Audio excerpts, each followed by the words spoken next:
ಆತ್ಮೀಯ ಎಸ್ಎಸ್ಎಲ್ಸಿ ವಿದ್ಯಾರ್ಥಿಗಳಿಗೆ ನಮ್ಮ ಎಸ್ಎಸ್ಎಲ್ಸಿ ಪರೀಕ್ಷೆ ಯೂಟ್ಯೂಬ್ ಚಾನಲ್ಗೆ ಹಾರ್ದಿಕ ಸ್ವಾಗತವನ್ನು ಕೋರುತ್ತೇನೆ. ನಾನು ನಿಮ್ಮ ಟಿವಿಎಂ ಸರ್, ಹಿಂದಿ ಅಧ್ಯಾಪಕ. ನಾನು ನಿಮಗೆ ಹಿಂದಿ ವಿಷಯದ ಪಾಠ, ಪದ್ಯಗಳು ಮತ್ತು ವ್ಯಾಕರಣ ಇವುಗಳೆಲ್ಲದರ ಕುರಿತಾಗಿ ನಿಮಗೆ ಬೋಧಿಸಲು ಬಂದಿದ್ದೇನೆ. ಈಗ ನೋಡಿ, ಮೊದಲನೇದಾಗಿ ನಮ್ಮ ಹಿಂದಿ ವಿಷಯದ ಮೊದಲನೇ ಪದ್ಯಪಾಠ 1 ಮಾತೃಭೂಮಿ. ಮಾತೃಭೂಮಿ ಕಾ ಅರ್ಥ. ಮಾತೃಭೂಮಿ ಅಂದ್ರೆ ಏನು? ನಮ್ಮ ತಾಯಿನಾಡು. ಈ ತಾಯಿನಾಡಿನ ಬಗ್ಗೆ ಮೊದಲನೇ ಕವಿತೆ ಮಾತೃಭೂಮಿಯ कवि के बारे में समझ लेना चाहिए. कविಯ ಬಗ್ಗೆ ನಾವು ತಿಳ್ಕೊಳ್ಳೋಣ. ಕವಿ का नाम क्या है? ಭಗವತಿ ಚರಣ್ ವರ್ಮಾ. ಕವಿಯ ಹೆಸರು ಭಗವತಿ ಚರಣ್ ವರ್ಮಾರವರು. ಇವರ ಒಂದು ಪರಿಚಯವನ್ನು ನಾವು ಈಗ ಮಾಡಿಕೊಳ್ಳೋಣ. ಕವಿ ಪರಿಚಯದ ನಂತರ ನಾವು ಕವಿತೆಯ ಸಾರಾಂಶವನ್ನು ನಾವು ತಿಳಿತಾ ಹೋಗೋಣ. ಕವಿ ಪರಿಚಯದಲ್ಲಿ ನಮಗೆ ಮೊದಲದಾಗಿ ಭಗವತಿ ಚರಣ್ ವರ್ಮಾರವರ ಒಂದು ಜೀವಿತ ಕಾಲ 1903 ರಿಂದ 1981 ಇವರು जीविसिद्रो. इनका जन्म सम्मत 30 अगस्त 1903 को. ಇವರ ಜನನ 30 ಆಗಸ್ಟ್ 1903 ಉನ್ನಾವ್ ಜಿಲ್ಲೆ, ಇದು ಉತ್ತರ ಪ್ರದೇಶದ ಉನ್ನಾವ್ ಜಿಲ್ಲೆಯ ಶಫೀಪುರ್ ಅಂತ ಈ ಒಂದು ಊರಿನಲ್ಲಿ ಇವರ ಒಂದು ಜನನ ಆಯಿತು.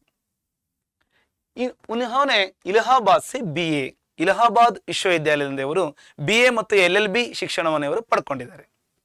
ತದನಂತರ ವಿಚಾರ ಮತ್ತು ನವಜೀವನ, ವಿಚಾರ ಮತ್ತು ನವಜೀವನ ಎಂಬ 2 ಪುಸ್ತಕಗಳ ಒಂದು ಸಂಪಾದನೆ ಕೂಡ ಇವರು ಮಾಡಿದ್ದಾರೆ. ಮತ್ತೆ ಆಕಾಶವಾಣಿಗೆ ಕೈ ಕೇಂದ್ರವೊಮ್ಮೆ ಬಿ ಸೇವಾಕಿ, ಆಕಾಶವಾಣಿಯ ಕೆಲವು ಕೇಂದ್ರಗಳಲ್ಲಿ ಇವರು ಸೇವೆಯನ್ನು ಕೂಡ ಸಲ್ಲಿಸಿದ್ದಾರೆ. ಹಾಗೆ ಇವರ ಒಂದು ಅನೇಕ ಉಪನ್ಯಾಸಗಳಲ್ಲಿ ಚಿತ್ರಲೇಖ ಕಾದಂಬರಿಗೆ, ಉಪನ್ಯಾಸ ಅಂದ್ರೆ ಕಾದಂಬರಿ, 2 ಬಾರ್ ಫಿಲ್ಮ್ ನಿರ್ಮಾಣ ಹುವಾ, ಈ ಒಂದು ಕಾದಂಬರಿ 2 ಬಾರಿ ಚಲನಚಿತ್ರ ನಿರ್ಮಾಣವಾಗಿದೆ.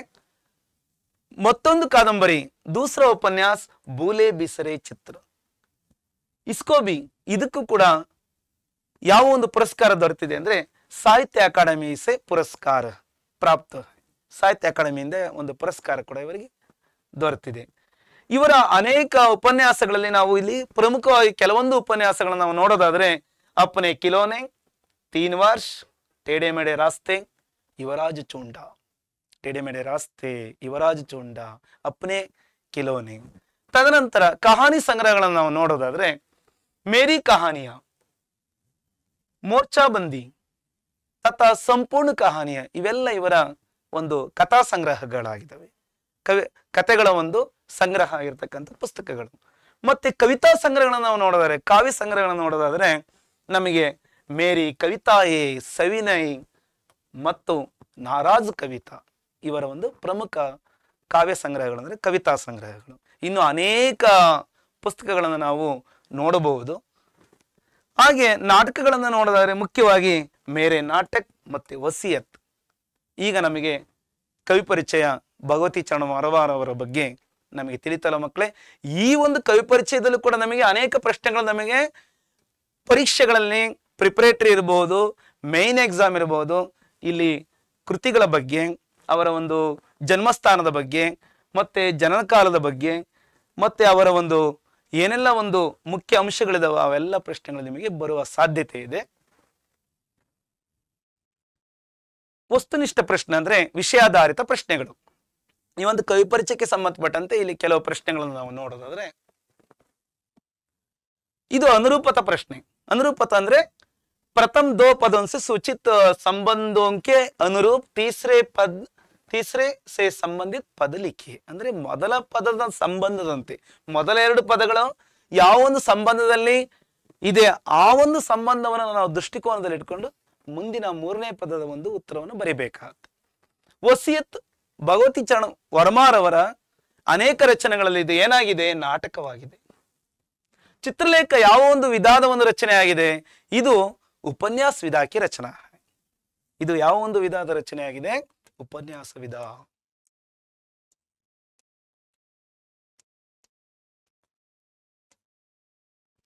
ಮತ್ತೊಂದು ಪ್ರಶ್ನೆ, ಮಾತೃಭೂಮಿ ಕವಿತಾಕ್ಕೆ ಕವಿ ಕಾ ನಾಮ್. ಮಾತೃಭೂಮಿ ಕವಿತೆಯ ಕವಿ ಯಾರಾಗಿದ್ದಾರೆ? ಭಗವತಿ ಚರಣ್ ವರ್ಮಾರ್ ಅವರಾಗಿದ್ದಾರೆ. ಹಾಗೆ ನಮ್ಮ 10ನೇ ತರಗತಿಯ ಮತ್ತೊಂದು ಕವಿತೆ ಇದೆ, ಯಾವ್ದಪ್ಪ ಅಂದ್ರೆ ಅದು ಅಭಿನವ್ ಮನುಷ್ಯ. ಈ ಅಭಿನವ್ ಮನುಷ್ಯ ಕವಿತಾಕ್ಕೆ ಕವಿ ಕಾ ನಾಮ್ ಕ್ಯಾ ಹೈ? ರಾಮಧಾರಿ ಸಿಂಹ ದಿನಕರ್ ಅವರು. ರಾಮಧಾರಿ ಸಿಂಹ ದಿನಕರ್ ಅವರ ಉತ್ತರವನ್ನ ನಾವು ಇಲ್ಲಿ ಈ ರೀತಿ ಬರೆಯೋಣ.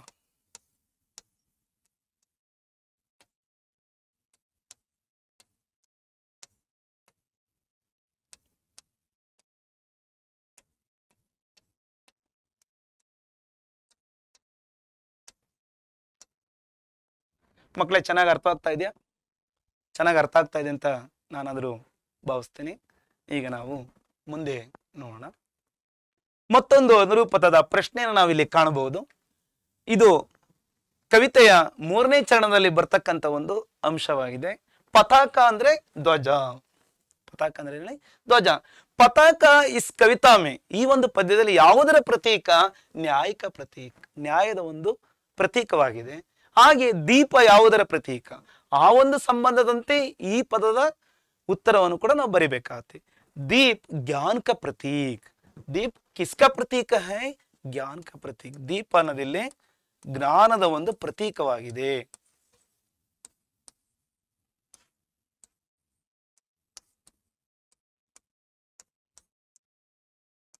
ಗೊತ್ತಾಯ್ತಾ ಮಕ್ಕಳೇ? ಈಗ ನಾವು ಹಾಗೆ ಮುಂದೆ ಹೋಗೋಣ. ಈ ಒಂದು ಕವಿತೆಯ ಉದ್ದೇಶ ಏನಾಗಿದೆ?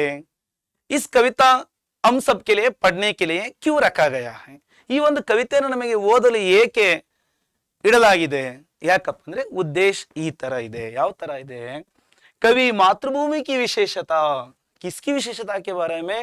हमारी मातृभूमि की विशेषता के बारे में परिचय देते हुए, ನಮ್ಮ ಮಾತೃಭೂಮಿಯ ಒಂದು ವಿಶೇಷತೆ ಏನು, ಮಹತ್ವ ಏನು, ಆ ಪರಿಚಯವನ್ನು ಕೊಡ್ತಾ छात्रों के मन में, ವಿದ್ಯಾರ್ಥಿಗಳ ಮನಸ್ಸಿನಲ್ಲಿ ದೇಶ ಪ್ರೇಮ ಕ ಭಾವ ಜಗಾನ ಚಾಹಿಯೆ, ಎಂತಹ ಒಂದು ಭಾವನೆಯನ್ನು ನಾವು ಜಾಗೃತಪಡಿಸಬೇಕಾಗಿದೆ. ದೇಶ ಪ್ರೇಮದ ಒಂದು ಭಾವನೆ ವಿದ್ಯಾರ್ಥಿಗಳ ಮನಸ್ಸಿನಲ್ಲಿ, ಅವರ ಒಂದು ಮನಸ್ಸಿನಲ್ಲಿ ಇದು ಜಾಗೃತವಾಗಬೇಕು ಅಂತೇಳಿ ಕವಿ ಇಲ್ಲಿ ಉದ್ದೇಶವನ್ನ ಇಟ್ಕೊಂಡಿದ್ದಾರೆ.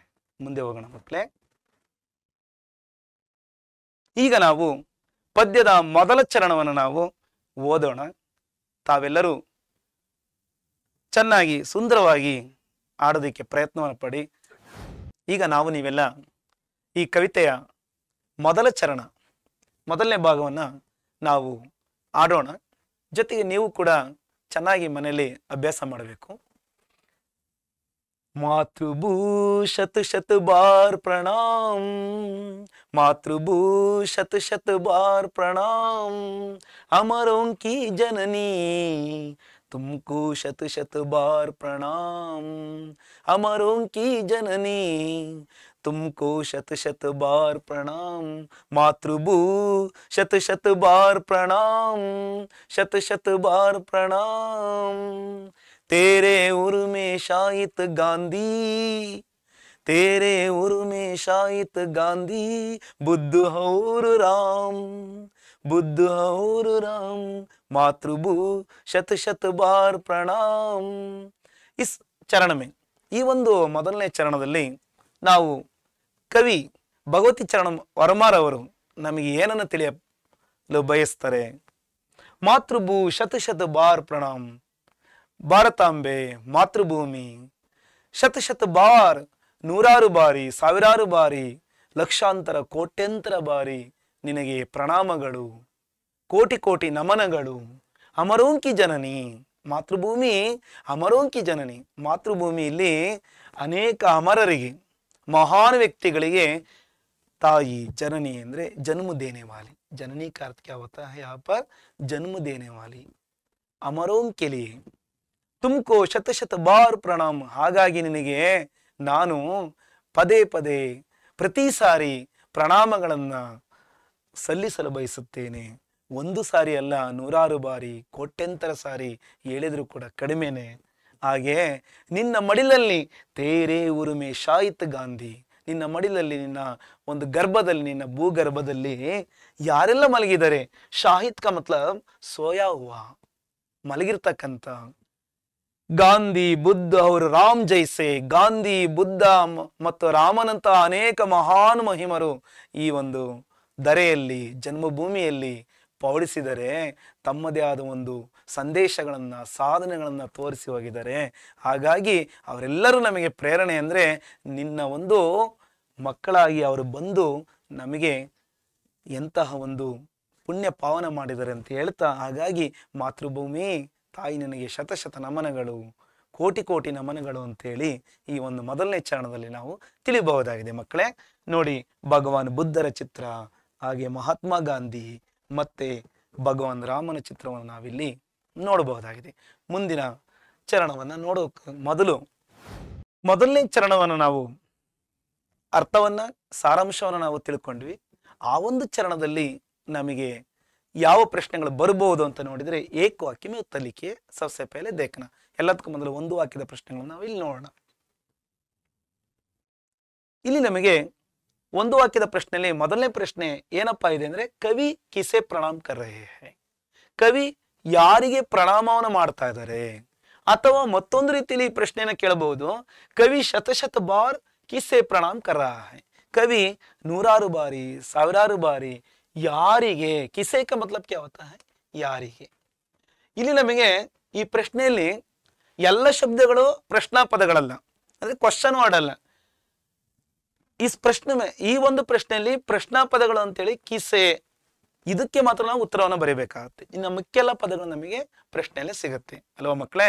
ಹಾಗಾಗಿ ನೀವು ಕಷ್ಟಪಡ್ತಕ್ಕಂಥ ಅವಶ್ಯಕತೆ ಇಲ್ಲ. ಏನಪ್ಪ ಪ್ರಶ್ನೆ ಇಷ್ಟುದ್ದ ಇದೆ, ನಾನು ಉತ್ತರನು ಕೂಡ ಇಷ್ಟುದ್ದನೆ ಬರೀಬೇಕಾ ಅಂತೇಳಿ ಗಾಬರಿ ಬೀಳ್ತಕ್ಕಂಥ ಅವಶ್ಯಕತೆ ಇಲ್ಲ. ಈ ಒಂದು ಪದದ ಬದಲಾಗಿ ಉತ್ತರ ಪದ ಯಾವುದು, ಆನ್ಸರ್ ವರ್ಡ್ ಯಾವುದು ಅಂತೇಳಿ ನಾವು ತಿಳಿದ್ರೆ ಸಾಕು. ಈ ಒಂದು ಪ್ರಶ್ನೆ ಇಲ್ಲಿ ಎರಡನೇ ರೀತಿಯಲ್ಲಿ ಕೇಳಿರ್ತಕ್ಕಂಥ ಪ್ರಶ್ನೆ. ಇದು ಯಾವಾಗ ಬಂದಿದೆ ಅಂದ್ರೆ, ಏಪ್ರಿಲ್ 2017ನೇ ಇಸ್ವಿಯಲ್ಲಿ ನಡೆದಿರ್ತಕ್ಕಂಥ ಬೋರ್ಡ್ ಎಕ್ಸಾಮ್ ಅಲ್ಲಿ ಈ ಪ್ರಶ್ನೆನ ಕೇಳಲಾಗಿತ್ತು. ಇದಕ್ಕೆ ಉತ್ತರ ಬರೆಯೋದಕ್ಕೆ ನಾವು ಮೊದಲನೇ ಚರಣದಲ್ಲಿ ನಾವು ಎಲ್ಲಿ ಉತ್ತರ ಸಿಗುತ್ತೆ ನಮಗೆ? ಪದ್ಯದ ಪ್ರಾರಂಭದಲ್ಲಿ ಸಿಗುತ್ತೆ ನಮಗೆ. ಮಾತೃಭೂ ಶತಶತ ಬಾರ್ ಪ್ರಣಾಮ್. ಮಾತೃಭೂಮಿಗೆ ನಾವು ನೂರಾರು ಬಾರಿ ಪ್ರಣಾಮ ಮಾಡಬೇಕು ಅಂತೇಳಿ ಪ್ರತಿ ಸಾರಲ್ಲೂ ಕವಿ ಹೇಳ್ತಾ ಬಂದಿದ್ದಾರೆ. ಈಗ ಉತ್ತರ ಬರೆಯೋಣ ಮಕ್ಕಳೇ. ಇಸ್ಕ ಉತ್ತರ ಮೈ ಹಾಲಿಕುಂಗ. ನಾನೀಗ ಇಲ್ಲಿ ಉತ್ತರವನ್ನು ಬರಿತೀನಿ, ನೀವು ಗಮನಿಸಿ. ಕವಿ किसी के बदले मातृभूमि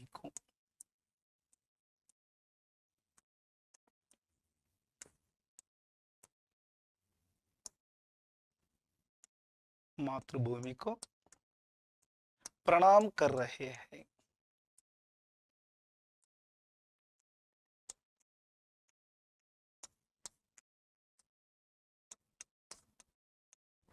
ಕೇವಲ ನಮಗೆ ಮಾತೃಭೂಮಿ ಕೋ ಉತ್ತರವನ್ನು ನಾವು ಮನಸ್ಸಿನಲ್ಲಿ ಜ್ಞಾಪಕ ಇಟ್ಕೊಂಡ್ರೆ ನಮಗೆ ಬಹಳ ಉತ್ತಮ ಅಲ್ವಾ ಮಕ್ಕಳೇ? ಈಗ ನಾವು ಮುಂದೆ ನೋಡೋಣ.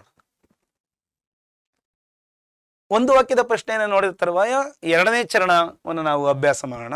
ಎರಡನೇ ಚರಣದಲ್ಲಿ ನಮಗೆ ಏನೆಲ್ಲ ಕವಿಯ ಒಂದು ಪರಿಕಲ್ಪನೆ ಮಾತೃಭೂಮಿಯ ಬಗ್ಗೆ ಇದೆ ಒಂದು ಸರಿ ಸ್ವಸ್ವರ ವಾಚನವನ್ನು ಮಾಡೋಣ. ನೋಡಿ, ಹರೇ ಬರೇ ಹೈ ಕೇತು ಸುಹಾನೆ, हरे बरे है केतु सुहाने, फल फूलों से ये तुवन पवन, फल फूलों से ये तुवन पवन, तेरे अंदर बरा हुआ है, तेरे अंदर बरा हुआ है, खनिजों का कितना व्यापक धन, खनिजों का कितना व्यापक धन, मुक्त हस्त तू बांट रही है, मुक्त हस्त तू बांट रही है, सुख संपत्ति धन दाम, सुख संपत्ति धन दाम, मातृभू शत शत बार प्रणाम. मातृभूमि को इस चरण में भी, ಈ ಒಂದು ಚರಣದಲ್ಲೂ ಕೂಡ ಮಾತೃಭೂಮಿಯನ್ನ ಹೇಗೆಲ್ಲ ಇಲ್ಲಿ ವರ್ಣಿಸಿದರಪ್ಪ ಅಂದ್ರೆ, ಮಾತೃಭೂಮಿಯಲ್ಲಿ ಏನೆಲ್ಲ ಒಂದು ಸಿರಿ ಸಂಪತ್ತಿದೆ, ಪ್ರಕೃತಿಯ ಒಂದು ಸೊಬಗಿದೆ ಇಲ್ಲಿ ನಮಗೆ ಕಾಣ್ತಾ ಇದೀವಿ. ಹರೇ ಬರೇ ಹೈ ಕೇತು ಸುಹಾನೆ. ಈ ಒಂದು ಮಾತೃಭೂಮಿಯ ಒಂದು ಹೊಲ ಗದ್ದೆಗಳು ತೋಟಗಳೆಲ್ಲ ಹೇಗಿದಾವಪ್ಪ ಅಂದ್ರೆ ಸುಹಾನೆ. ಸುಹಾನೆ का मतलब क्या होता है? सुंदर. सुहाने का अर्थ क्या होता है? सुंदर ಅಂದ್ರೆ ಬ್ಯೂಟಿಫುಲ್ ಆಗಿದಾವೆ. ಏನು ಹೊಲ ಗದ್ದೆ ತೋಟಗಳೆಲ್ಲ ಹಸಿರಿಂದ ತುಂಬಿ ಹರೇ ಬರೇಸೆ. ಮತ್ತಿನ್ನೇನಿದೆ? ಫಲಫೂಲೋನ್ಸೆ ಯುತ್ ವನ ಉಪವನ್. ಹೂವು ಹಣ್ಣುಗಳಿಂದ ವನ ಉಪವನಗಳೆಲ್ಲ ಸಹಿತವಾಗಿ, ಯುತ್ ಅಂದ್ರೆ ಯುತ್ ಕಾ ಮತ್ಲಬ್ ಸಹಿತ್, ಎಲ್ಲ ಜೊತೆಗೂಡಿ ಹೂವು ಹಣ್ಣುಗಳಿಂದ ವನ ಉಪವನಗಳೆಲ್ಲ ಸಮೃದ್ಧವಾಗಿದ್ದಾವೆ. ಮತ್ತಿನ್ನೇನಿದೆ, ತೇರೆ ಅಂದರ್ ಬರಾವಾ ಹೈ, ನಿನ್ನ ಒಳಗಡೆ ನಿನ್ನ ಭೂಗರ್ಭದಲ್ಲಿ ಏನೆಲ್ಲ ತುಂಬಿದೆಯಪ್ಪ ಅಂದ್ರೆ ಖನಿಜೋಂಕ ಕಿತ್ತನ ವ್ಯಾಪಕದನ್, ಈ ಭೂಗರ್ಭದಲ್ಲಿ ಏನೆಲ್ಲ ಒಂದು ಖನಿಜಗಳು ದೊರೆಯುತ್ತೆ, ಕಬ್ಬಿಣ, ನಿಕ್ಕಲ್, ಸತು, ಬಂಗಾರ, ಚಿನ್ನ, ಬೆಳ್ಳಿ, ಇವೆಲ್ಲ ಅನೇಕ ವಸ್ತುಗಳು ನಮಗೆ ವ್ಯಾಪಕವಾಗಿ ಅಂದ್ರೆ ಬಹಳಷ್ಟು ಸಿಗುತ್ತೆ. ಜೊತೆಗೆ ಇದನ್ನೆಲ್ಲ ನಮಗೆ ಈ ಮಾತೃಭೂಮಿ ತಾಯಿ ಹೇಗೆ ಕೊಟ್ಟಿದ್ದಾಳಪ್ಪ ಅಂದ್ರೆ ಮುಕ್ತವಾಸ್ತುತು, ಮುಕ್ತವಾಸ್ತುಸೆ, ಓಪನ್ ಹ್ಯಾಂಡ್, ಮುಕ್ತವಾದ ಕರಗಳಿಂದ ಕೈಗಳಿಂದ ಆಕೆ ಬಾಂಟ್ ರಹಿ ಹೈ ಅಂದ್ರೆ ಹಂಚಿದಾಳೆ, ಅಂದ್ರೆ ಎಲ್ಲರಿಗೂ ಕೂಡ ಸಮಾನವಾಗಿ ಹಂಚಿದಾಳೆ. ಹಾಗೆ ಏನೆಲ್ಲ ಕೊಟ್ಟಿದ್ದಾಳೆ, ಸುಖ ಸಂಪತ್ತನ್ನ, ಧನ ಧಾಮ್, ಧನ ಹಣವನ್ನ, ಧಾಮ್ ನಿವಾಸ್ ಮನೆಯನ್ನ ಈಕೆ ನಮಗೆ ದಯಪಾಲಿಸಿದಾಳೆ. ಹಾಗಾಗಿ ಇಂತಹ ಮಾತೃಭೂಮಿಗೆ ನಾವು ಶತ ಬಾರು ಪ್ರಣಾಮ ಕರ್ನಾ ಚಾಹಿಯೆ, ನಾವು 100 ಬಾರಿ ಕೋಟ್ಯಂತರ ಬಾರಿ ಪ್ರಣಾಮ ಮಾಡಿದ್ರು ಕೂಡ ಕಡಿಮೆನೆ ಅಂತೇಳಿ ಕವಿಯ ಒಂದು ಸುಂದರವಾದ ಒಂದು ಈ ಒಂದು ವರ್ಣನೆಯನ್ನು ನಾವು ನೋಡ್ತಾ ನಾವು ಮುಂದೆ ಹೋಗೋಣ. ಈ ಒಂದು ಚರಣದಲ್ಲಿ ನಮಗೆ ಏನೆಲ್ಲ ಪ್ರಶ್ನೆಗಳನ್ನು ಬರಬಹುದು. ಏಕ್ ವಾಕ್ಯ में उत्तर लिखिए, इस चरण के आधारित, ಈ ಒಂದು ಚರಣಕ್ಕೆ ಆಧಾರವಾಗಿ ನಮಗೆ ಏನೆಲ್ಲ ಪ್ರಶ್ನೆಗಳು ಬರ್ತವೆ ಮಕ್ಕಳೇ. ಭಾರತ್ ಕಿ ಕೇತ್ ಕೈಸೆ ಹೈ, इस प्रश्न में ಪ್ರಶ್ನಾ ಶಬ್ದ ಕೈಸೆ, ಈ ಒಂದು ಪ್ರಶ್ನೆಯಲ್ಲಿ ನಮಗೆ ಕ್ವಶನ್ ನೋಡಿ ಯಾವ್ದಪ್ಪ ಅಂದ್ರೆ ಕೈಸೆ ಅಂದ್ರೆ ಹೇಗೆ, ಭಾರತದ ಹೊಲಗಳು ಅಥವಾ ತೋಟ ಗದ್ದೆಗಳು ಹೇಗಿದ್ದಾವೆ, ಈ ಒಂದು ಪ್ರಶ್ನೆಯನ್ನ ನಾವು ಎಷ್ಟು ಬಾರಿ ನಾವು ಇಂದಿನ ಪ್ರಶ್ನೆ ಪತ್ರಿಕೆಗಳಲ್ಲಿ ನಾವು ಕಂಡಿದ್ದೀವಿ ಅಂದ್ರೆ ಏಪ್ರಿಲ್ 2017ರಲ್ಲಿ, ಹಾಗೆ ಏಪ್ರಿಲ್ 2019, ಏಪ್ರಿಲ್ 2022, 3 ಬಾರಿ ಈ ಪ್ರಶ್ನೆ ಬಂದಿದೆ. ಹಾಗಾಗಿ ಈ ಪ್ರಶ್ನೆಯ ಕಡೆ ನಾವು ನೀವೆಲ್ಲ ಬಹಳ ಗಮನವನ್ನು ಕೊಡಬೇಕು. ಈ ಒಂದು ಪ್ರಶ್ನೆಗೆ ಉತ್ತರ ನಮಗೆ ಚರಣದಲ್ಲಿ ಎಲ್ಲಿ ನಾವು ಕಂಡ್ವಿ, ಮೊದಲ ಸಾಲಲ್ಲಿ ನಾವು ನೋಡ್ತಾ ಇದ್ದೀವಿ, ಅರೆ ಬರೆ ಹೈ ಕೇತು ಸುಹಾನಿ, ಭಾರತ್ ಕೆ ಕೇತ್, ಮಾತೃಭೂಮಿ के खेत कैसे हैं, सुहाने से हैं. उत्तर लिखना, उत्तरवನ್ನ ಈಗ ಬರೀತೀನಿ ನೋಡಿ ಮಕ್ಕಳೇ. ಭಾರತ್ के खेत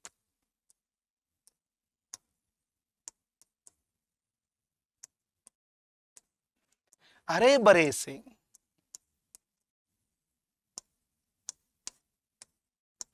हरे भरे से सुहाने हैं.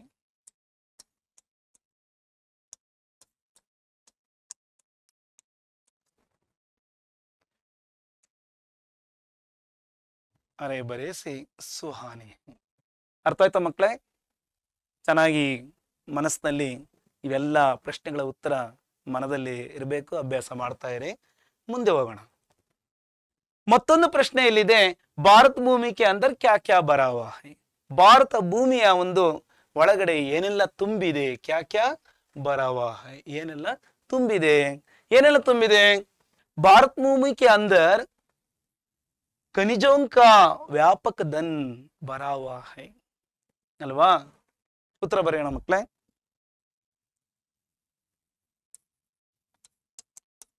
भारत भूमि के अंदर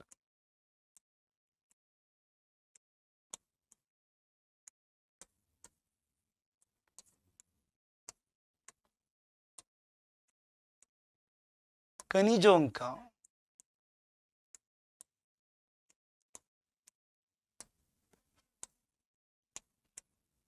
व्यापक धन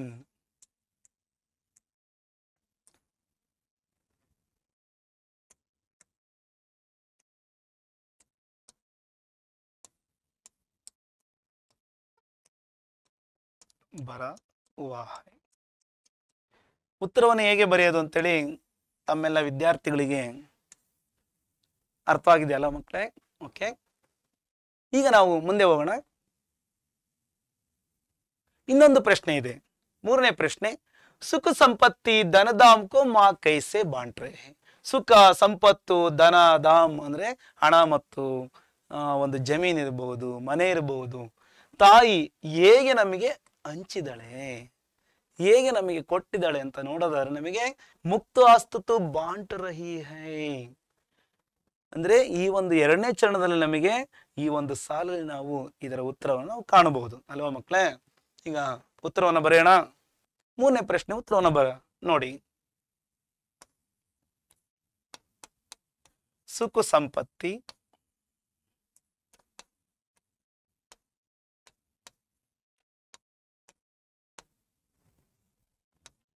ಧನಧಾಮ್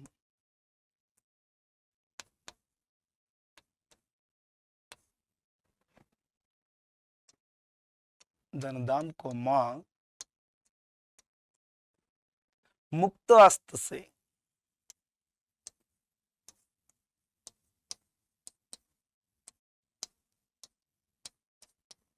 बांट रही है।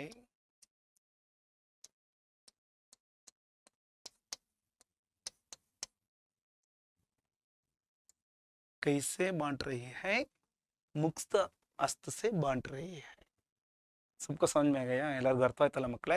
ಈಗ ನಾವು ಮುಂದೆ ಹೋಗೋಣ. 2-3 वाक्य में उत्तर लिखिए. ಆ ಒಂದು ಎರಡನೇ ಚರಣಕ್ಕೆ ಸಂಬಂಧಿಸಿದಂತೆ 2-3 ವಾಕ್ಯದಲ್ಲಿ ಉತ್ತರಿಸಿ. ಇದರಲ್ಲಿ ಪ್ರಶ್ನೆ ಭಾರತ ಮಾँ की ಪ್ರಕೃತಿ ಸೌಂದರ್ಯ का वर्णन कीजिए. ಭಾರತಾಂಬೆಯ ಪ್ರಕೃತಿ ಸೌಂದರ್ಯದ ಬಗ್ಗೆ ವರ್ಣನೆಯನ್ನು ಮಾಡಿ. ನಮಗೆ ಎರಡನೇ ಸ್ಟಾಂಜದಲ್ಲಿ ಭಾರತಾಂಬೆಯ ಪ್ರಕೃತಿಯ ಮಾತೆಯ ಬಗ್ಗೆ ವರ್ಣನೆ ಹೇಗೆ ಇತ್ತು ಅಂತೇಳಿ ನಾವು ನೀವೆಲ್ಲ ತಿಳ್ಕೊಂಡವಲ್ಲ ಮಕ್ಕಳೇ? ಈ ಒಂದು ಪ್ರಶ್ನೆ ಯಾವಾಗ ಕೇಳಿದರೆ ಸ್ಟೇಟ್ ಲೆವೆಲ್ ಪ್ರಿಪರೇಟರಿ ಎಕ್ಸಾಮ್ ಅಲ್ಲಿ ಫೆಬ್ರವರಿ 2022ರಲ್ಲಿ ಕೇಳಲಾಗಿತ್ತು. ಹಾಗೆ ಮತ್ತೊಮ್ಮೆ ಏಪ್ರಿಲ್ 2022ರ ಮುಖ್ಯ ಪರೀಕ್ಷೆಯಲ್ಲಿ ಕೂಡ ಕೇಳಲಾಗಿತ್ತು. ಈ ಪ್ರಶ್ನೆಗೆ ಮಕ್ಕಳೇ ಉತ್ತರ ನಮಗೆ 3 ವಾಕ್ಯದಲ್ಲಿ ನಮಗೆ ಉತ್ತರ ಸಿಕ್ಕಿದೆ. ಮಾತೃಭೂಮಿ ಕೆ ಖೇತ್ ಹರೆ ಭರೆ ಸೆ ಸುಹಾನೆ. ಮಾತೃಭೂಮಿಯ ಹೊಲ ಗದ್ದೆಗಳು ಹಸಿರಿನಿಂದ ಕೂಡಿ ಸುಂದರವಾಗಿದ್ದಾವೆ. मातृभूमि के वन उपवन मातೃಭೂಮಿಯ ವನ ಉಪವನಗಳು ಫಲಫೂಲೋನ್ಸೆ ಬರೆವೆ ಹೂವು ಹಣ್ಣುಗಳಿಂದ ತುಂಬೋಗಿದ್ದಾವೆ. ಮಾತೃಭೂಮಿ ಕೆ ಅಂದರೆ ಖನಿಜೋಂಕ ವ್ಯಾಪಕ ಧನ್. ಮಾತೃಭೂಮಿಯ ಒಳಗಡೆ ಖನಿಜಗಳ ಒಂದು ವ್ಯಾಪಕವಾದ ಒಂದು ಧನ ಮತ್ತೆ ಅಪಾರವಾಗಿ ಬರಾವಾಹೆ ತುಂಬೋಗಿದೆ. ಅರ್ಥ ಆಯ್ತಲ್ಲ ಮಕ್ಕಳೇ? ನಾವು ಮುಂದೆ ಹೋಗೋಣ. ನಮಗೆ ಈ ಒಂದು ಕವಿತೆಯಲ್ಲಿ ಮುಂದೆ ಕೊನೆಯ ಚರಣ 3ನೇ ಚರಣದಲ್ಲಿ ನಾವು ಕವಿ ವರ್ಣನೆಯನ್ನು ನಾವಿಲ್ಲಿ ಏನೆಲ್ಲ ಮಾತೃಭೂಮಿ ಬಗ್ಗೆ ಮತ್ತೆ ಇಲ್ಲಿ ಹೇಳ ಬಯಸ್ತಾರೆ. ಏಕ ಹಾತ್ ಮೇ ನ್ಯಾಯ ಪತಾಕ ಏಕ ಹಾತ್ ಮೇ ನ್ಯಾಯ ಪತಾಕ ज्ञान दीप दूसरे हाथ में ज्ञान दीप दूसरे हाथ में जग का रूप बदल दे माँ जग का रूप बदल दे माँ कोटि कोटि हम आज साथ में कोटि कोटि हम आज साथ में गूंज उठे जय हिंद नाद से गूंज उठे जय हिंद नाद से सकल नगर और ग्राम सकल नगर और ग्राम मातृभू शत शत बार प्रणाम मातृभू शत शत बार प्रणाम. मातृभूमि के बारे में इस अंतिम चरण में भी ಈ ಒಂದು ಕೊನೆಯ ಚರಣದಲ್ಲೂ ಕೂಡ ಕವಿ ಕಿ ಕಲ್ಪನಾ ಕ್ಯಾ ಹೈ, ಕವಿಯ ಒಂದು ಕಲ್ಪನೆ ಏನಿದೆ ನೋಡಿ. ಸುಂದರವಾದ ಮಾತೃಭೂಮಿಯ ಒಂದು ಚಿತ್ರವನ್ನು ನಾವು ಇಲ್ಲಿ ಕಾಣ್ತಾ ಇದ್ದೀವಿ. ಮಾತೃಭೂಮಿಯ ಕೈಯಲ್ಲಿ ಜ್ಯೋತಿ ಇದೆ. ಎಂತಹ ಜ್ಯೋತಿ ಇದು ನೋಡೋಣ ನೋಡಿ. ಏಕ ಆತುಮೆ ನ್ಯಾಯ ಪತಾಕ, ನೀವು ಪಠ್ಯಪುಸ್ತಕದಲ್ಲಿ ನೋಡಿದಿರ. ಭಾರತಾಂಬೆಯ ಒಂದು ಕೈಯಲ್ಲಿ ಏನಿದೆ? ನ್ಯಾಯ ಪತಾಕ, ನ್ಯಾಯದ ಒಂದು ಧ್ವಜ ಇದೆ. ನ್ಯಾಯವನ್ನು ಕೊಡ್ತಕ್ಕಂಥ ಒಂದು ಏನಿದೆ? ಜಂಡಾ ಹೈ. ಜ್ಞಾನ ದೀಪ ದೂಸರೆ ಆತ, ಮತ್ತೊಂದು ಕೈಯಲ್ಲಿದೆ ಜ್ಯೋತಿ ಇದೆ. ಎಂತಹ ಜ್ಯೋತಿ ಅದು? ಎಲ್ಲರಿಗೂ ಜ್ಞಾನವನ್ನು ನೀಡ್ತಕ್ಕಂಥ, ಜ್ಞಾನದ ಬೆಳಕನ್ನು ನೀಡ್ತಕ್ಕಂಥ ದೀಪವಿದೆ. ಹಾಗೆ ಈ ದೀಪದಿಂದ ಒಂದು ಆ ನ್ಯಾಯದ ಒಂದು ಧ್ವಜದಿಂದ ನಮ್ಮೆಲ್ಲರಿಗೂ ತಾಯೇ ಏನನ್ನು ಕೊಡು? ಜಗಕ ರೂಪ್ ಬದಲ್ದೆ, ಜಗತ್ತಿನ ಒಂದು ರೂಪವನ್ನೇ ಬದಲಾಯಿಸಿಕೊಡು. ಹೇ ಮಾ, ಹೇ ತಾಯಿ. ಕೋಟಿ ಕೋಟಿ ಹಮ್ ಆಜ್ ಸಾತ್ ಮೇ, ನಾವು ಎಷ್ಟು ಜನ ಇದ್ದೀವಿ ನಿನ್ನ ಜೊತೆ? ಭಾರತಾಂಬೆ, ಮಾತೃಭೂಮಿ, ನಿನ್ನ ಜೊತೆ ನಾವು ಒಬ್ಬರಿಬ್ಬರಲ್ಲ, ಕೋಟ್ಯಂತರ ಸಂಖ್ಯೆಯಲ್ಲಿದ್ದೀವಿ. ಕೋಟಿ ಕೋಟಿ ಸಂಖ್ಯೆಯಲ್ಲಿ ತಮ್ಮ ಜೊತೆ ಇದ್ದೀವಿ. ಹಾಗೆ ಎಲ್ಲಿದ್ದೀವಿ ನಾವೆಲ್ಲ? ಸಕಲ ನಗರ ಅವ್ರ ಗ್ರಾಮ, ಪ್ರತಿ ಊರು, ನಗರ, ಗ್ರಾಮ, ಹಳ್ಳಿಲೂ ಕೂಡ ನಾವು ತುಂಬಿದ್ದೀವಿ. ಅಲ್ಲಿ ಏನು ಮಾಡ್ತಿದ್ವಿ ನಾವು? ಗೂಂಜ್ ಉಟೆ ಜೈ ಹಿಂದ್ ನಾದುಸೆ. ಗೂಂಜು ಊಟೆ, ಹಳ್ಳಿ, ನಗರ, ಗ್ರಾಮ, ಪಟ್ಟಣ ಅಂದೆ ಎಲ್ಲ ದೇಶದ ಮೂಲೆ ಮೂಲೆ ದಿಕ್ಕಿನಲ್ಲೂ ಕೂಡ ಮಾರ್ದನಿಸ್ತಾ ಇದೆ. ಗೂಂಜುವುಟೆ ಮಾರ್ದನಿಸ್ತಕ್ಕಂಥದ್ದು. ಎಂತಹ ಒಂದು ಮಾರ್ದನೆ! ಜೈ ಹಿಂದ್ ನಾದಕ, ಜೈ ಹಿಂದ್ ನಾದಕ, ಜೈ ಹಿಂದ್ ನಾದ ಸೆ ಗೂಂಜುವುಟೆ ಸಕಲ ನಗರ ಹೊರ ಗ್ರಾಮ್. ಸಕಲ ನಗರ ಗ್ರಾಮಗಳೆಲ್ಲ ಜೈ ಹಿಂದ್ ನಾದಿಂದ ಮಾರ್ದನಿಸ್ತಾ ಇದೆ. ಎಂತಹ ಒಂದು ಮಾರ್ದನೆ ಇದೆ! ಮಾತೃಭೂ ಶತ ಬಾರು ಪ್ರಣಾಮ ಭಾರತಾಂಬೆ ನಿನಗೆ, ಶತ ಬಾರು ಪ್ರಣಾಮ, ಕೋಟಿ ಕೋಟಿ ನಮನಗಳು ಅಂತೇಳಿ ಇಲ್ಲಿಗೆ ನಮ್ಮ ಕವಿತೆಯ ಅಂತಿಮ ಚರಣದ ಒಂದು ಸಾರಾಂಶವನ್ನು ನಾವು ತಿಳಿತಾ ಬಂದ್ವಿ. ಈ ಒಂದು ಚರಣಕ್ಕೆ ಸಂಬಂಧಪಟ್ಟಂತೆ ಮುಂದೆ ನಾವು ಏನೆಲ್ಲ ಒಂದು ವಿಷಯವನ್ನ ಪ್ರಶ್ನೆಗಳನ್ನು ನಾವು ಕಾಣಬಹುದಾಗಿದೆ. ಏಕವಾಕ್ಯಮೇ ಉತ್ತಲಿಕೆ, ಈ ಒಂದು ಕೊನೆಯ ಚರಣಕ್ಕೆ ಸಂಬಂಧಪಟ್ಟಂತೆ ಒಂದು ವಾಕ್ಯದಲ್ಲಿ ಉತ್ತರಿಸಿ ಪ್ರಶ್ನೆ ಯಾವುದಿದೆ? ಭಾರತ ಮಾಕೆ ಹಾಥೋ ಮೇ ಕ್ಯಾ ಹೈ, ಭಾರತಾಂಬೆಯ ಕೈಗಳಲ್ಲಿ ಏನಿದೆ, ಭಾರತಾಂಬೆಯ ಕೈಗಳಲ್ಲಿ ಏನಿದೆ ಅಂತೇಳಿ ನಾವು ಕೊನೆಯ ಚರಣದಲ್ಲಿ ನಾವು ತಿಳ್ಕೊಂಡವಲ್ಲ ಮಕ್ಕಳೇ. ಉತ್ತರ ಯಾರಾದ್ರೂ ಹೇಳ್ತಾ ಇದ್ದೀರಾ? ಓಕೆ, ವೆರಿ ಗುಡ್, ನಿಮಗೆಲ್ಲ ಉತ್ತರ ಗೊತ್ತಿದೆ. ನಾನು ಕೂಡ ಇಲ್ಲಿ ಬರಿತೀನಿ ನೋಡಿ. ಭಾರತ್ ಮಾಕೆ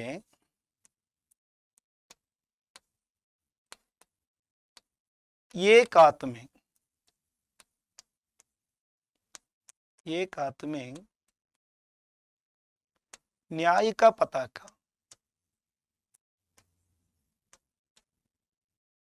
न्याय का पताका और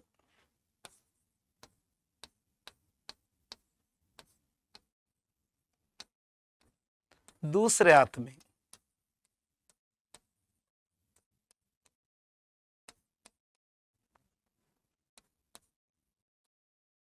ज्ञान का दीप है।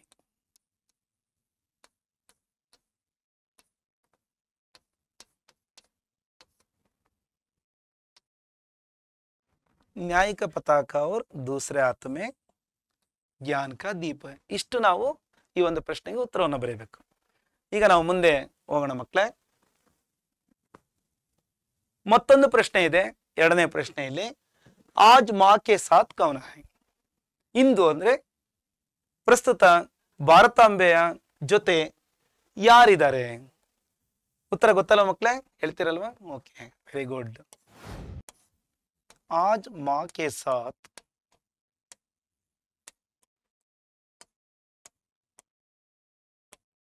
करोड़ों लोग हैं.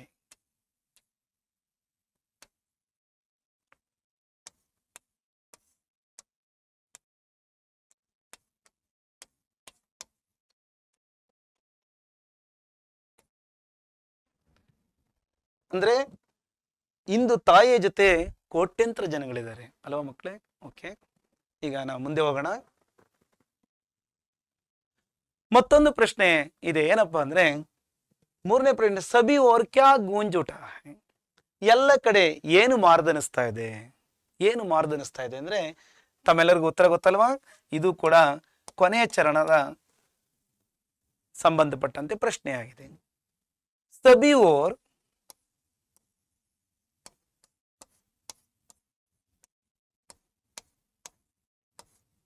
जय हिंद नाद का,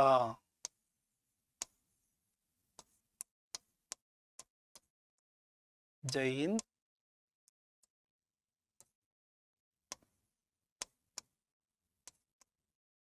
नाद का गूंज उठा है.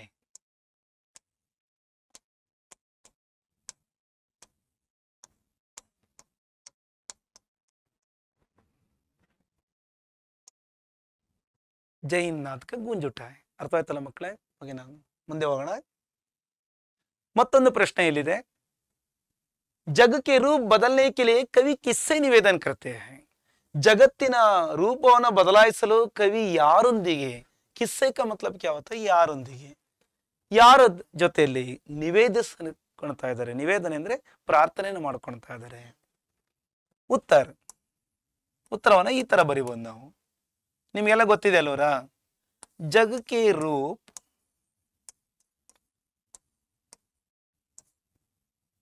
बदलने के लिए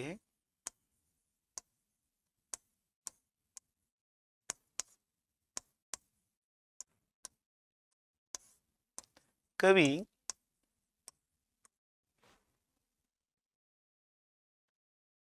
मासे और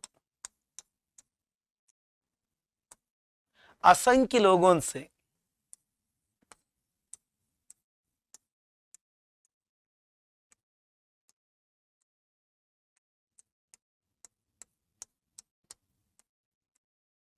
निवेदन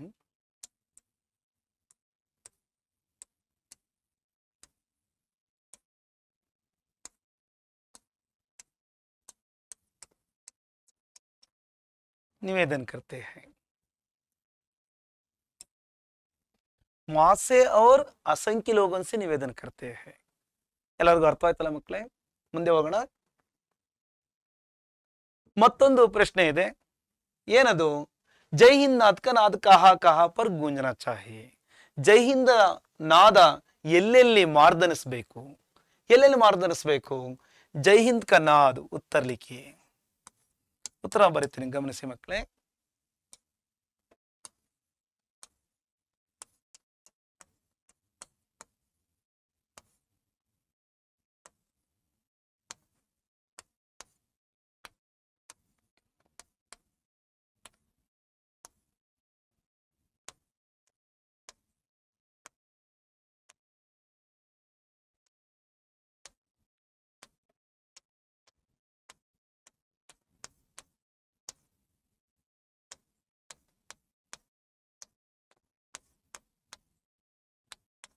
सकल नगर और गांवों में अथवा सारे नगर और गांवों में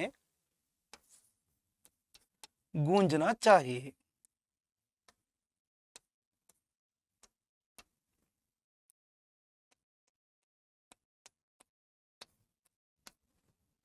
उत्तर ಗೊತ್ತಾಯ್ತಲ್ಲ ಮಕ್ಕಳೇ?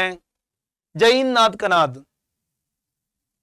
जय हिंद का नाद सकल नगर सारे नगर अथवा गांवों में गूंजना चाहिए.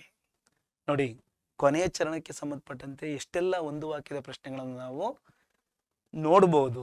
ಇಂಥ ಪ್ರಶ್ನೆಗಳು ಬಂದಾಗ ತಾವೆಲ್ಲರೂ ಬರೆಯೋದಕ್ಕೆ ಸದಾ ಸಿದ್ಧವಾಗಿರ್ಬೇಕು ಮಕ್ಕಳೇ. ಖುಷಿ ಆಯ್ತಲ್ಲವರ ಈ ಪದ್ಯದ ಒಂದು ಸಾರಾಂಶ, ಭಾರತಾಂಬೆ ಮೇಲೆ ಇಟ್ಟಿರ್ತಕ್ಕಂಥ ಒಂದು ಕವಿಯ ಒಂದು ಭಕ್ತಿ, ದೇಶ ಪ್ರೇಮವನ್ನು ನಾವು ಕಾಣ್ತಾ ನಾವು ಕೂಡ ಆ ದಿಶೆಯಲ್ಲಿ ಸಾಗೋಣ. ಹಾಗೆ ನಾವು ಮುಂದೆ ನೋಡೋಣ. दो तीन वाक्य में उत्तर लिखी. ಎರಡು ಮೂರು ವಾಕ್ಯದ ಪ್ರಶ್ನೆಗಳು ಕೂಡ ಈ ಪದ್ಯಕ್ಕೆ ಸಂಬಂಧಪಟ್ಟಂತೆ ನಾವು ಅನೇಕ ಪ್ರಶ್ನೆಗಳನ್ನು ನೋಡಬಹುದು. ಅಂತ ಪ್ರಶ್ನೆಗಳಲ್ಲಿ दो तीन वाक्यों के प्रश्नों में से दो तीन ವಾಕ್ಯದ ಪ್ರಶ್ನೆಗಳಲ್ಲಿ ನಾವು ಎರಡು ಮೂರು ವಾಕ್ಯದ ಪ್ರಶ್ನೆಗಳಲ್ಲಿ ಈ ಪ್ರಶ್ನೆ ಇದೆ. ಮಾತೃಭೂಮಿ का स्वरूप कैसे सुशोभित है. ಮಾತೃಭೂಮಿಯ ಸ್ವರೂಪ ಹೇಗೆ ಕಂಗೊಳಿಸ್ತಾ ಇದೆ ಅಂದ್ರೆ, ಮಾತೃಭೂಮಿಯ ಒಂದು ಕೈಯಲ್ಲಿ ನ್ಯಾಯದ ಧ್ವಜ ಇದೆ, ಮತ್ತೊಂದು ಕೈಯಲ್ಲಿ ಜ್ಞಾನದ ದೀಪವಿದೆ. ಹಾಗೆ ಮಾತೃಭೂಮಿ ಎಲ್ಲರಿಗೂ, ನಮ್ಮೆಲ್ಲರಿಗೂ ಒಳ್ಳೆಯ ಮಾರ್ಗದಲ್ಲಿ, ಒಳ್ಳೆಯ ರಸ್ತೆಯಲ್ಲಿ ನಾವು ನಡೆಯೋದಕ್ಕೆ ಪ್ರೇರಣೆಯನ್ನು ಕೊಡ್ತಾಳೆ. ಆಕೆಯ ಹೃದಯದಲ್ಲಿ, ಆಕೆಯ ಒಂದು ಅಂತರ್ಗತದಲ್ಲಿ ರಾಮ, ಭಗವಾನ್ ಬುದ್ಧ ಮತ್ತೆ ಮಹಾತ್ಮ ಗಾಂಧಿಯಂತಹ ಮಹಾನ್ ವ್ಯಕ್ತಿಗಳು ಜನಿಸಿ ಈ ದೇಶವನ್ನ ಮತ್ತಷ್ಟು ಪುಣ್ಯಗೊಳಿಸಿದರೆ ಅಂತ ಅಮರರ ಹಾದಿಯಲ್ಲಿ ನಾವು ಸಾಗಬೇಕು ಅಂತೇಳಿ ಇಲ್ಲಿ ಭಾರತಾಂಬೆ ನಮ್ಮೆಲ್ಲರಿಗೂ ಪ್ರೇರಣೆಯನ್ನು ಕೊಡ್ತಾಳೆ ಅಂತೇಳಿ ಈ ಒಂದು ಪ್ರಶ್ನೆಗೆ ನಾವು ಉತ್ತರವನ್ನು ಬರೀಬಹುದಾಗಿದೆ ಮಕ್ಕಳೇ. ಕನ್ನಡದಲ್ಲೆಲ್ಲ ಎಲ್ಲರಿಗೂ ಅರ್ಥ ಆಯ್ತಲ್ವಾ?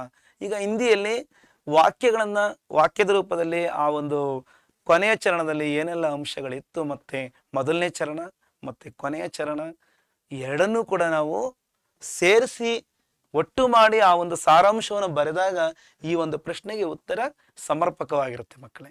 ಓಕೆ, ನೋಡಿ ಮಕ್ಕಳೇ, ಈ ಒಂದು ಪ್ರಶ್ನೆಗೆ ಉತ್ತರ ಈ ರೀತಿ ಇದೆ. ಮಾತೃಭೂಮಿ ಅಪ್ನೆ ಏಕ್ ಹಾತ್ ಮೇ ನ್ಯಾಯಿಕ ಪತಾಕ. ಮಾತೃಭೂಮಿ ತನ್ನ ಒಂದು ಕೈಯಲ್ಲಿ ನ್ಯಾಯದ ಪತಾಕೆಯನ್ನ, ಅವರೇ ಕಾತ್ಮೆ ಮತ್ತೊಂದು ಕೈಯಲ್ಲಿ ಜ್ಞಾನ ಕ ದೀಪ್, ಜ್ಞಾನದ ದೀಪವನ್ನ ಲಿಯೇ ಪಡ್ಕೊಂಡು ಅಥವಾ ಹಿಡ್ಕೊಂಡು ಸಬ್ಕೋ ಪ್ರೇರಣಾ ದೇರೆ, ಎಲ್ಲರಿಗೂ ಪ್ರೇರಣೆಯನ್ನು ಕೊಡ್ತಾ ಇದ್ದಾಳೆ. ಉಸ್ಕಿ ಹೃದಯ ಮೇ, ಆಕೆ ಹೃದಯದಲ್ಲಿ ಮಹಾನ್ ವಿಭೂತಿಯ ಫಲೆ, ಮಹಾನ್ ಪುಣ್ಯವಂತರು ಬೆಳೆದಿದ್ದಾರೆ. ಯಥ ಯಾರೆಲ್ಲ ಅಂದ್ರೆ ಗಾಂಧಿ, ಬುದ್ಧ ಅವರು ರಾಮ್ ಜೈಸಿವಾಸ, ಗಾಂಧಿ, ಬುದ್ಧ, ರಾಮನಂತಹ ಮಹಾನ್ ವ್ಯಕ್ತಿಗಳಲ್ಲಿ ಜನಿಸಿದ್ದಾರೆ. ಓ ಅಪ್ನಿ ಗೋದ್ಮೆ ಫಲೇ ರಹೆ, ಆಕೆ ಮತ್ತೆ ತನ್ನ ಒಂದು ಮಡಿಲಲ್ಲಿ ಯಾರೆಲ್ಲ ಈಗ ನಾವು ಜನಿಸಿದೀವಿ, ಮುಂದೆ ಯಾರು ಜನಿಸ್ತಾರೆ ಅವರೆಲ್ಲ ಮಕ್ಕಳು ಕೂಡ ಪರಸ್ಪರ ಸಹಯೋಗಿಸಿ, ಪರಸ್ಪರ ಸಹಕಾರದಿಂದ ರಹನೆ ಕೆಲೆ ಇರಲು ಪ್ರೇರಣೆಯನ್ನು ಕೊಡ್ತಾಳೆ. ಇಂತಿಷ್ಟು ಉತ್ತರವನ್ನು ನೀವು ಬರೆದಿದ್ದೆ ಆದರೆ ನಿಮಗೆ ಸಂಪೂರ್ಣ ಅಂಕಗಳು ನಿಮಗೆ 2ರಿಂದ 3 ಅಂಕಗಳು, 2 ಅಥವಾ 3 ಅಂಕದ ಪ್ರಶ್ನೆಯಾಗಿದೆ ಇದು. 2-3 ಅಂಕ ವಾಲ ಪ್ರಶ್ನೆ ಹೈ. ಅರ್ಥ ಆಯ್ತಲ್ಲ ಮಕ್ಕಳೇ? ಈಗ ನಾವು ಮುಂದೆ ಹೋಗೋಣ. ನಾವು ಕೊನೆಯದಾಗಿ ಈ ಪದ್ಯ ನಮಗೆ ಎಂತಹ ಒಂದು ಆಶಯವನ್ನ ಒಳಗೊಂಡಿದೆ ಅಂತ ನಾವು ನೋಡೋದಾದ್ರೆ, ನಾವು ಒಟ್ಟಾರೆ ಸಾರಾಂಶವನ್ನು ನಾವು ಈ ರೀತಿಯಾಗಿ ನಾವು ನೋಡಬಹುದು. कविता आकाश आशय इस प्रकार, कविता का आशय इस प्रकार है. कविता में कवि के देश प्रेम की झलक दिखाई देती. ಈ ಒಂದು ಪದ್ಯದಲ್ಲಿ ಕವಿ ದೇಶ ಪ್ರೇಮದ ಒಂದು ಒಳಪನ್ನ ಇಲ್ಲಿ ತೋರ್ಪಡಿಸಿದ್ದಾರೆ.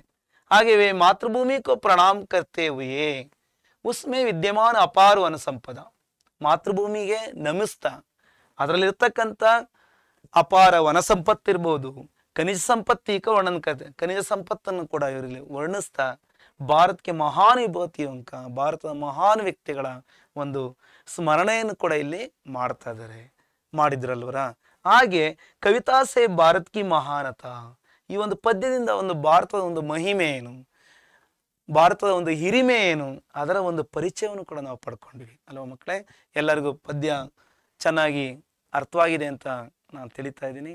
ಹಾಗೆ ಒಂದು ಪದ್ಯದ ಮೂಲಕ ನಾವು ಕೂಡ ದೇಶ ಪ್ರೇಮವನ್ನು ಮತ್ತಷ್ಟು ಜಾಗೃತಗೊಳಿಸ್ಕೊಳ್ಳೋಣ ಮಕ್ಕಳೇ. ಇದುವರೆಗೂ ಮಾತೃಭೂಮಿ ಕವಿತೆಯ ಸಾರಾಂಶ, ಈ ಒಂದು ಕವಿತೆಗೆ ಸಂಬಂಧಪಟ್ಟಂತೆ ಕವಿ ಪರಿಚಯ, ಪ್ರಶ್ನೋತ್ತರಗಳನ್ನೆಲ್ಲ ನೋಡ್ತಾ ಬಂದಿದ್ದೀರಾ. ಹಾಗೆ ನಮ್ಮ SSC ಪರೀಕ್ಷೆ ಯೂಟ್ಯೂಬ್ ಚಾನಲ್ನ ಮುಖಾಂತರ ಅನೇಕ ವಿಷಯಗಳನ್ನು ನೀವು ನೋಡ್ತಾ ಇರಿ. ನೋಡೋದ್ರ ಜೊತೆಯಲ್ಲಿ ಈ ಒಂದು ವಿಡಿಯೋಗಳನ್ನು ಮತ್ತೊಬ್ಬರಿಗೆ ಶೇರ್ ಮಾಡಿ, ಮತ್ತು ಲೈಕ್ ಮಾಡಿ, ಸಬ್ಸ್ಕ್ರೈಬ್ ಆಗ್ತಾ ಇರಿ. ನಾನು ಮುಂದಿನ ತರಗತಿಯಲ್ಲಿ ಮತ್ತೊಂದು ಕಂಟೆಂಟ್ ಮುಖಾಂತರ ನಿಮಗೆ ಎದುರುಗೊಳ್ತೀನಿ. ಎಲ್ಲರಿಗೂ ಧನ್ಯವಾದಗಳು.